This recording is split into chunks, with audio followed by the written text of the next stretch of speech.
அனைவருக்கும் வணக்கம். அகத்தியன் அகாடமி. இந்த வீடியோ தொகுப்பில் நாங்கள் சில விஷயங்கள் ஒரு டிஎன்பிஎஸ்சி அலுவலரை தொடர்பு கொண்டு அவங்கள நாங்கள் அணுகி கேட்டோம். நண்பர் தான். அவர் கொடுத்த தகவல்களை உங்களுக்கு நாங்கள் அப்படியே கொடுக்குறோம். அதுவும் இல்லாமல் ஒரு 2 தினங்களுக்கு முன்பு கவுன்சிலிங் சென்டர் வந்த நம் அகத்தியன் குழுவை தொடரும், அகத்தியன் சேனலை தொடரும் ஒரு நண்பரும் கொடுத்த தகவல், சம்மந்தப்பட்ட கேட்டகரிக்கான கவுன்சிலிங் போயிட்டு வந்தவர், அவர் கொடுத்த தகவல் இதை நான் அப்படியே உங்களுக்கு கொடுக்குறேன். என்னன்னு பார்த்தீங்கன்னா, அதுக்கு முன்னாடி இன்றைக்கி கவுன்சிலிங்கான நிலவரத்தையும் சொல்லிடுறேன். இன்றைக்கி எஸ்டியில் 44 சீட் ஹோல்டு பண்ணிட்டாங்க. ஸோ அந்த சீட்ஸ் அடுத்த கட்ட கவுன்சிலிங்கில் ஃபில் பண்ணுவாங்க. அதே போல் எஸ்சி எஸ்சிஏ 2 கம்யூனிட்டிக்கும் கவுன்சிலிங் முடிஞ்சது. அதாவது வேக்கன்சிஸ் கம்ப்ளீட்லி ஃபில்டு, ஃபுல்லாகவே 0. ஸோ இனி அவங்களுக்கு மெசேஜ் வந்தாலும் நீங்கள் போக தேவையில்லை. நாளை அதாவது பெண்களுக்கு மட்டும் ஒரு சில சீட்ஸ் இருக்குது, அவங்க மட்டும் போனால் போதும். இந்த வீடியோ தொகுப்பு பார்த்திங்கன்னா செகண்ட் பேஸ் கவுன்சிலிங் ஆல்ரெடி ஜென்ரலில் ஒரு 188 சீட்ஸ் ஹோல்ட் பண்ணாங்க. எஸ்டியில் ஒரு 44 சீட்ஸ் ஹோல்ட் பண்ணியிருக்காங்க. இந்த சீட்லாம் பார்த்திங்கன்னா செகண்ட் பேஸ் கவுன்சிலிங்கில் ஃபில் பண்ணுவாங்கன்னு நமக்கு ஆல்ரெடி தெரியும். செகண்ட் பேஸ் கவுன்சிலிங் எப்போ வரும்னு பார்த்தீங்கன்னா ஜூன் மந்த் கன்ஃபார்ம் வரும். ஜூன் இல்லைன்னா ஆகஸ்ட் வரைக்கும் போகிறதுக்கான வாய்ப்புகள் அதிகம். இதில் என்னென்ன கம்யூனிட்டிக்கு செகண்ட் பேஸ் கவுன்சிலிங் 100% சான்சஸ்ன்னு பார்த்தீங்கன்னா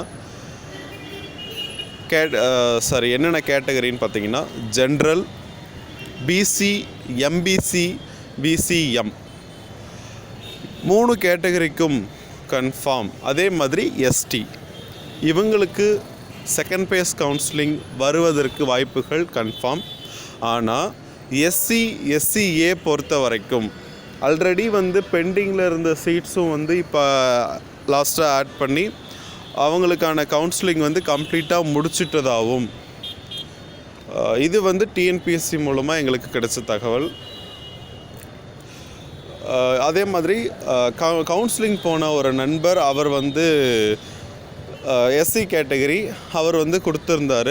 என்ன கொடுத்துருந்தாருன்னு பார்த்தீங்கன்னா, சார் நான் கவுன்சிலிங் போயிருந்தேன், கவுன்சிலிங் போனப்போ எனக்கு முன்னாடி போனவங்களோட சீட் முடிஞ்சு போச்சு, ஸோ எங்களை வர வேண்டான்னு சொல்லிட்டாங்க.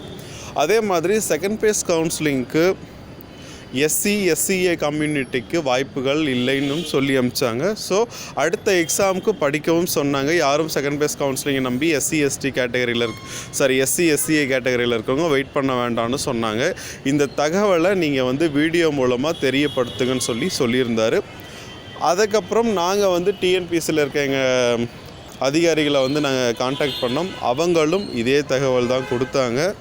ஸோ எஸ்சி எஸ்சிஏ கம்யூனிட்டி கேட்டகரியில் இருக்கிற நண்பர்கள் அடுத்த தேர்வுக்கு தயாராகுங்க. செகண்ட் பேஸ் கவுன்சிலிங்க்கு வாய்ப்புகள் கிடையாது. நீங்கள் அடுத்த தேர்வுக்கு தயாராவது மிக நல்லது.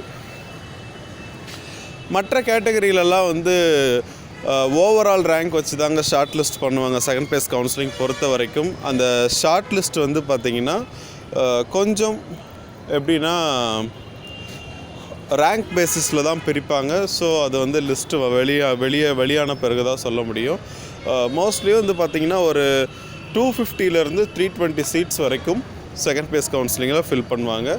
ஸோ வெயிட் பண்ணலாம். இந்த 3 கேட்டகரியிலையும் கொஞ்சம், அதாவது எப்படின்னா முன்னாடி நான் கவுன்சிலிங் போயிட்டு, அதாவது எனக்கு கிடைக்கல, நான் கவுன்சிலிங் போகிறதுக்கு முன்னாடி நாள் சீட் முடிஞ்சு போச்சு சார் அப்படின்னு சொல்கிறவங்க கொஞ்சம் வெயிட் பண்ணலாம், கண்டிப்பாக கிடைக்கும். ஸோ இது எங்களுக்கு கிடைச்ச தகவல் நாங்கள் உங்களுக்கு கொடுத்துட்டோம். ஸோ தொடர்ந்து இணைந்திருங்கள் அகத்தியனுடன். நன்றி, வணக்கம்.